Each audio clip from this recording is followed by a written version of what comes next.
الشيخ يقول ومن دعائه أيضا رحمه الله أن قال لك on a bientôt fini إن شاء الله un peu de patience وأن يجعلك ممن إذا أعطي شكر وإذا ابتلي صبر وإذا أذنب استغفر فإن هؤلاء الثلاثة عنوان السعادة. On va traduire déjà, on rapportera le reste après, mais c'est une partie très très intéressante ici. Moi personnellement qui m'a beaucoup plu, qui m'a beaucoup touché. Donc Cheikh il dit, et fait aussi partie de son invocation de Cheikh l'Islam Mohammed bin Al-Wahhab rahimahullah, qu'il t'a dit, et qu'il fasse que tu sois parmi ceux qui lorsqu'ils reçoivent remercient, et qui lorsqu'ils sont éprouvés patientent, et qui lorsqu'ils commettent un péché demandent le pardon, car ces trois choses sont l'adresse du bonheur. Et cela fait aussi partie de son invocation pour toi. Et donc quiconque s'acquitte de ces trois choses citées ici, qui lorsqu'il reçoit, il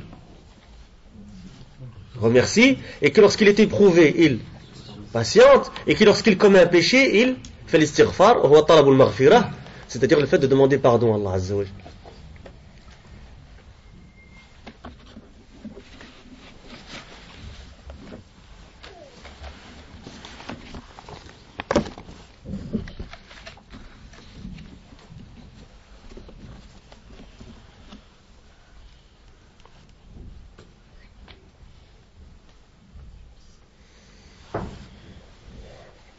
Donc, il dit, si le serviteur s'acquitte de ces trois choses, qui, si elles lui arrivent, il s'acquitte alors de leurs droits, il sera alors de ceux qui ont remercié Allah le Très-Haut, et de ceux qui se sont acquittés de ce qui leur est obligatoire pour Allah le Très-Haut. Allah le Très-Haut dit ce dont la traduction du sens est, quant à l'homme, lorsque son Seigneur l'éprouve, en l'honorant, je n'étais pas concentré parce qu'il y a une faute d'orthographe ici, quant à l'homme, lorsque son Seigneur l'éprouve, parce que dans la traduction du Coran que j'ai à la maison, ils disent l'insan est traduit ça encore une fois par l'homme avec un petit h. Quant à l'homme, lorsque son Seigneur l'éprouve en l'honorant et en le comblant de bienfaits, il dit mon Seigneur m'a honoré. Surat Al-Fajr, verset 15. Et Allah le Très-Haut dit ce dont la traduction du sens est et tout ce que vous avez comme bienfait provient d'Allah. Surat Nahl, verset 53. Cheikh il dit c'est-à-dire les bienfaits viennent tous d'Allah, le Très-Haut. Et remercier Allah, le Très-Haut, se fait en appliquant ses ordres et en délaissant ses interdits. Et le serviteur ne s'acquitte du remerciement que par le cœur et par la langue et par les membres. Et ça qu'on avait fait, Al-Usul Al-Talata, si je me souviens bien, sur Ubayd, ici, dans cette mosquée, on avait dit qu'il y a des différences entre le hamd et le shukr. Et parmi les différences, c'est que le shukr, il se fait, le hamd, il se fait comment? Et tandis que le shukr, il y a quelque chose de... Non, c'est ça, c'est que ça doit être par la langue, le cœur et le jawarih. D'accord? Ça c'est parmi les fawariq que les ulama y citent. Revenez à l'explication de Usul Talatat chez Ubayd al-Jabiri hafidahullah ta'ala. Et s'il commet un péché, demande pardon à son Seigneur et tombe prosterné et se repentit. Quel bon serviteur, il était plein de repentir. Surat Sad, verset 30. Et pour les frères qui ont mémorisé cette sourate, et il y a un des frères qui l'a dit très justement, ils sont sujets de qui? Naam. Alayhi salam.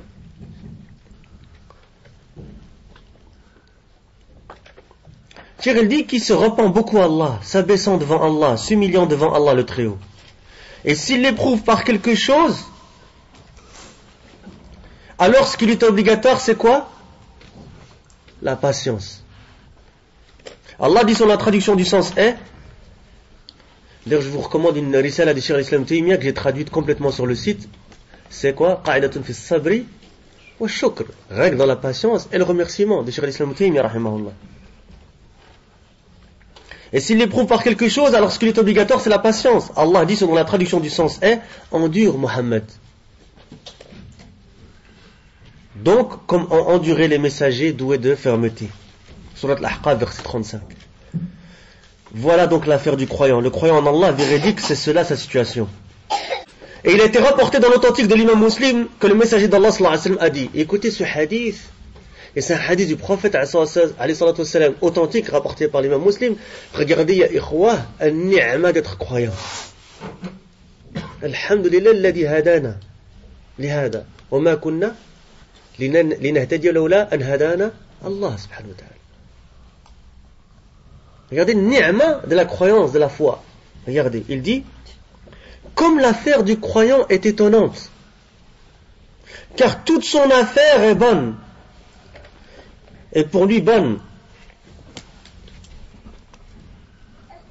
Et cela n'est pour personne si ce n'est pour le croyant. S'il est touché par un bonheur, il remercie, et cela est un bien pour lui. Et s'il est touché par un malheur, il patiente, et cela est un bien pour lui.